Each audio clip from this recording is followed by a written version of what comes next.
أعوذ بالله من الشيطان الرجيم بسم الله الرحمن الرحيم 43. Sura Zuhruf Mekke'de nazil bo'lgan 89 oyat. Nahayt shafqatlik, mehribon Allohning ismi bilan boshlayman. Hamim.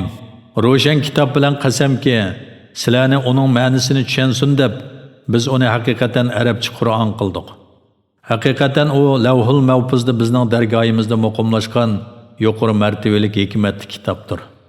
Sizlar gumrohlikda haddidan oshgan qavm bo'lganliginglar uchun sizlarga ba'z nasihat qilishni, ya'ni Qur'onni nozil qilishni targ'ib qilamdik. Ilgirki ummatlarga nurg'un payg'ambarlarni avatdik. Ularga qandoq bir payg'ambar kelsin, ular uni qavming seni masxir qilgandek masxir qildi. Ular yana Makka kofirlardan kuch-quvvatda ustun bo'lganlarni halok qildik. İlgirkilarning qissalari Qur'onda o'tdi. Agar sen ulardan osmonlar va zaminni kim yaratdi deb so'rasang, ular albatta osmonlarni va zaminni g'olib, hammani bilguvchi Alloh yaratdi deydi. Alloh sizlar uchun zaminni qarorgoh qildi. Safarda ko'zlagan yeringlarga berib olishinglar uchun sizlarga zaminda nurg'un yo'llarni yaratdi. Alloh bulutdan sizlarga ziyon yetkazmay, foyda yetkazadigan o'lchamda yomg'ir yog'dirdi. Onun bilan biz giya unmas qaqos o'lik zaminni tirildirdik. Sizlar mushundaq yana o'lik yerdan o'simlik chiqarilgandek qabranglardan chiqarilsizlar. Alloh maxluqotlarning butun turlarini yaratdi. Sizlarga ustiga chiqishinglar uchun kema va minishinglar uchun hayvon qatorliqlarni yaratdi. Ondan sizlar ularning ustiga chiqqanlaringlarda Parvardigoringlarning ne'matini aslab, bizga buni bo'ysundirib bergan zot paktur, biz uningga minishga qodir emas edik. Biz haqiqatan Parvardigorimizning dargohiga qaytquchilarimiz degaysizlar. Ular farishtalarni Allohning qizlari deyish bilan Allohning bir qism bandalarini Allohning bir parchasi hisobladi. Bundaq deguchi inson haqiqatan Allohga oshkora noshukrlik qilguchidir. Alloh maxluqotdan o'zi uchun qizlarni bola tutib, sizlarni o'g'illarga xos qildimi? Agar ularning biriga o'zlari marhamatlik Allohga mansub qilib olgan narsa, ya'ni qiz bola bilan bishorat berilsa, qayg'uga cho'mgan holda yuzi qordab ketadi. Ular Allohga zibu zinnat ichida cho'ng bo'ladigan, munozirada maqsadini ochiq bayon qilolmaydigan qizlarni mansub qilamdi. Ular marhamatlik Allohning bandalari bo'lgan farishtalarga qiz deb e'tiqod qiladi. Alloh farishtalarni yaratganda ular ustida bormidi? Ya'ni ular farishtalarning qiz ekanligini qayerdan biladi? Ularning guvohligi, ularning nomi amaliga yoziladi. Qiyomat kuni ular so'roqqa tortiladi. Ular marhamatlik Alloh xolisa, biz ularga ya'ni farishtalarga cho'qinmaydik dedi. Bu to'g'riliq ularning bilimi, ya'ni asosi yo'q. Ular faqat jo'ylaydi. Ularga biz Qur'ondan ilgari qandaqdir bir kitob bergan bo'lib, ular shu kitobga mahkam islomda, undaq emas. Ular haqiqatan ota-bovlarimizning bir xil dinga e'tiqod qilganligini bilamiz. Biz ularning izidan menga hidoyat topquchidirmiz deydi. Shuningdek sendan ilgari har qachon bir shaharga ogohlantiruvchi, ya'ni payg'ambar avatsakla, uning davlatman odamlari biz haqiqatan ota-bovlarimizning bir xil diniga e'tiqod qilganligini bilamiz. Shak shubhisizki, biz ularning izlaridan mangimiz deyishdi. Har payg'ambar o'z qavmiga ota-bovanglar e'tiqod qilib kelgan dinga qaraganda eng to'g'ri bir dinni keltirsam, yana ota-bovanglarga ergashamsizlar dedi. Ular sizlar ep kelgan diniga ishonmaymiz deyishdi. Biz ularni jazoladik. To'g'ri yo'lni inkor qiluvchilarning oqibatining qandoq bo'lganligiga qaragin. O'z vaqtida Ibrohim otasiga va qavmiga aytdi. Sizlar cho'qinayotgan butlardan men rostilla ado judaman. Faqat meni yaratgan Alloh meni to'g'ri yo'lga boshlaydi. Ibrohim kalma tavhidni avlodidan sherik keltirganlar iymonga qaytsin deb avlodi ichida qoldirib ketdi. Balki men bular, ya'ni Makka aholisini va bularning ota-bovlarini uzun umr va ne'matdan bahramand qildi. Toki ularga haq, ya'ni Qur'on va ro'shan payg'ambar Muhammad alayhisalom kelgicha. Ularga haq, ya'ni Qur'on kelganda, ular bu sehrdir, biz haqiqatan uni inkor qiluvchimiz deyishdi. Ular bu Qur'on nimishqa ikki shahar, ya'ni Makka bilan Toyib odamlardan bir katta odamga nozil qilinmadi deyishdi. Parvardigoringning rahmatini ular taqsim qilib beramdi. Biz ularning hayoti dunyodagi rizqini ularning orasida taqsim qildik. Ularning ba'zisini haq berib ish qilsin deb, ularning ba'zisining darajasini ba'zisidan ustun qildik. Parvardigoringning rahmati ularning to'plagan narsalari, ya'ni pul mollardan yaxshidir. İnsanlar kuffarlarning bayashat turmushini ko'rib, kufrga qiziqib ularga qo'shilib, hammasi kufrda bir ummat bo'lib qolmaydigan bo'lsa edi, marhamatlik Allohni inkor qilgan kishilarning uylarining o'gizlarini va uningga chiqadigan shotlarini ko'mishdan qilib beratdik. Ularning uylarining ishlarini va taxtlarini ko'mishdan qilib beratdik. Ular taxtlarga yo'linib o'ltiradi. Yuqorqilarning ba'zisini oltindan qilib beratdik. Ularning hammasi faqat dunyo tirikchiligida foydalanadigan narsalardir. Parvardigoringning huzuridagi oxirat, ya'ni jannat va uningdagi noz-u ne'matlar taqvodorlarga xosdir. Kimki mehribon Allohni yod etishdan, ya'ni Qur'ondan yuz o'raydi ekan, biz uningga shaytonni hukmron qilamiz, shayton uni vasvas qiladi. Shayton uningga hamisha hamroh bo'ladi. Shak shubhisizki, shaytonlar ularni, ya'ni ozg'un kuffarlarni to'g'ri yo'ldan to'sadi. Ular bo'lsa o'zlarini to'g'ri yo'lda deb gumon qiladi. Kafir odam hamroyi bilan qiyomat kuni dargoyimizga kelgan chaqda hamroyiga "Kashki sen bilan mening oramda sharq bilan g'arbning orasidek orliq bo'lsa ekan, sen nima degan yomon hamroh, chunki sen mening baxtsizligimga sababchi bo'lding" deydi. Ularga dunyodagi chaqda zulm qilganliginglar, ya'ni sherik keltirganinglar uchun bugun sizlarning azobda o'rtoq bo'lganliginglar sizlarga foyda bermaydi deyiladi. Ey Muhammad, sen gazlarga anglata olamsan, yo ko'rlarni to'g'ri yo'lga sola olamsan?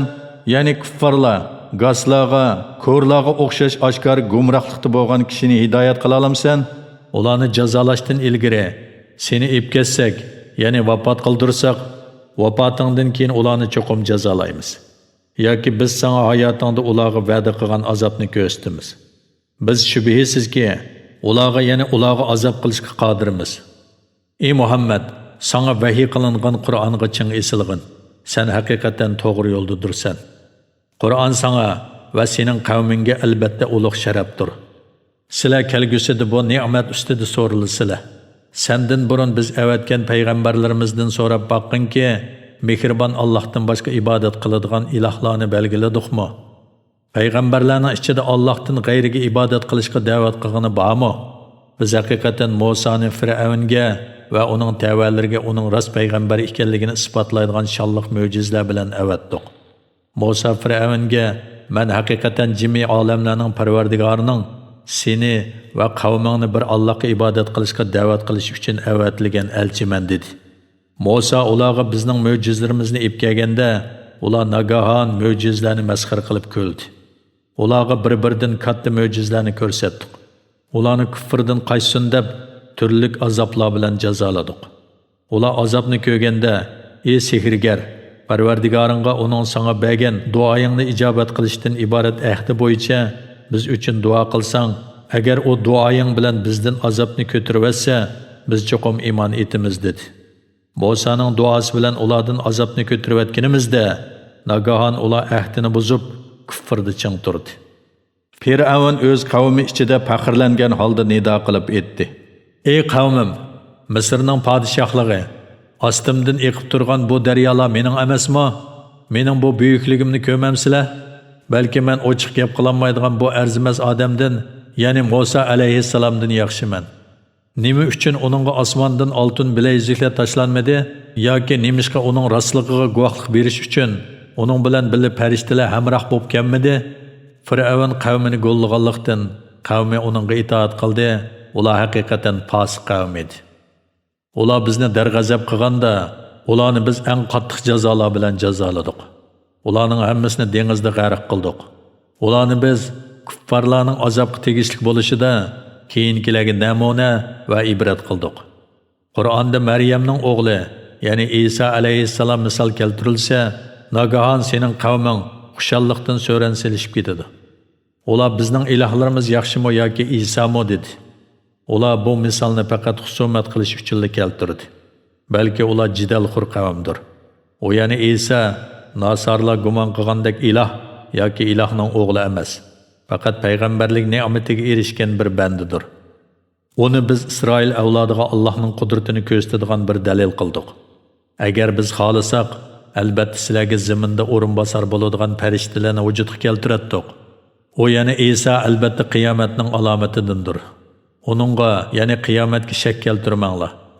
Ey Muhammad, ularga aytqinki, "Manga egishinglar, bu mening da'vat qilganim to'g'ri yo'ldir." Sizlarni shayton to'g'ri yo'lda mengishdan to'smasin. Ya'ni shaytonning vasvasiga aldanmanglar. Shayton sizlarga haqiqatan oshkora dushmandir. İsa ro'shan mo'jizlar bilan kelib etdi. Sizlarga men hikmat ib keldim. Sizlarga ixtilof qilayotgan narsanglarning, ya'ni diniy ishlarning ba'zisini bayon qilib beraman. Allohdan qo'rqinglar, menga itoat qilinglar. Allah haqiqatan mening Parvardigorimdir va sizlarning Parvardigoringlardir.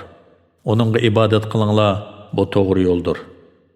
Nasarlarning firqalari İsa to'g'risida o'zaro ixtilof qilishdi. Zolimlarga qattiq kun, ya'ni qiyomat kunining azobidan voy. Ular faqat qiyomatning o'zlari tuymagan holda ushtum-tut kelishini kutadi. Bu kunda do'stlar bir-biriga dushman bo'ladi. Faqat Alloh uchun do'stlashgan taqvodorlar undaq emasdir. Ularga bandalarim, bugun sizlarga qo'rqinch yo'q, sizlar g'am andish qilmaysizlar deyiladi. Ular bizning oyatlarimizga iymon etgan va musulmon bo'lganlar edi. Ularga sizlar ayollaringlar bilan birga xushal quram holda jannatga kiringlar deyiladi. Ularga oltin legallarda taom, oltin jamlarda sharob tutiladi. Jannatda ko'ngillar tatadigan, ko'zlar lazzatlanadigan narsalar bor. Sizlar jannatda mangu qolasizlar. Sizlar dunyoda qilgan yaxshi amallaringlar bilan varis bo'lgan jannat ana shudir. Jannatda nurg'un turlik mevalar bor. Uningdan yeysizlar. Gunohkorlar, ya'ni kuffarlar haqiqatan do'zax azobida mangu qolg'uvchilardir. Ulardan azob birdammo yengiltilmaydi. Ular do'zaxda har qanday yaxshilikdan umidsizlardir. Ularga biz zulm qilmadik, va lekin ular o'zlariga o'zlari zulm qildi. Ular yana kuffarlar do'zaxga muvakkil farishtaga, "Ey Malik, Parvardigoring bizga o'lim hukm qilsin" deb davlaydi. Malik, "Sizlar azobda cho'qim qolasizlar" deydi. Biz sizlarga haqiqatan haq dinni keltirdik, va lekin sizlarning ko'pchiliginglar haq dinni yomon ko'rguvchisizlar. Ular Muhammad alayhissalomga suiqasd qilishda bir ishni qaror qilgan bo'lsa, biz Muhammad alayhissalomga yordam berishda bir ishni qaror qilamiz. Ular gumon qilamdiki, biz ularning sirlarini va fikrlashganliklarini anglamaymiz. Hargiz undaq emas, uni anglab turamiz. Bizning elchilarimiz, ya'ni farishtalarimiz ularning oldida ularning amallarini yezib turadi. Agar mehribon Allohning bolasi bo'ladigan bo'lsa, men u bolaga ibodat qiluvchilarning avvali bo'latdim degan. Osmonlarning va zaminning Parvardigori, arishning Parvardigori ularning so'zlaridan pokdir. Ularni, ya'ni Makka kuffarlarini gumrohliklarida va nodonliklarida qo'yib bergan. Ular va'da qilingan kuniga muloqot bo'lganga qadar botillarga cho'msin va dunyosi bilan o'ynasin. Alloh osmondami ilohdir, zamindami ilohdir. Alloh hikmat bilan ish qiluvchidir, hammani bilguvchidir. Osmonlarning, zaminning va ularning orasidagi narsalarning podshohligi ilkida bo'lgan zot kattadir. Qiyomatning bo'ladigan vaqti to'g'risidagi ilm haqiqatan yolg'iz Allohning dargohidadir. Sizlar Allohning dargohiga qaytirilasizlar. Ularning Allohni qo'yib cho'qingan narsalari shafaat qilolmaydi. Faqat haq bilan guvohlik bergan, ya'ni la ilaha illalloh degan tili bilan aytganni dili bilan haqiqiy bilganlar buningdan mustasno. Agar sen ulardan bularni kim xalq etganliklarini so'rasang, ular cho'qim Alloh deydi. Ular qandoqmi Allohga ibodat qilishdan butlarga ibodat qilishga burilib ketadi? Alloh taolo Muhammad alayhissalomning "Ey Parvardigorim, bular haqiqatan iymon etmaydigan qavmdir" degan so'zini biladi. Sen ulardan yuz o'rgin. Salom degin, ya'ni ularga beddua qilmagin, dinga da'vat qilmagin.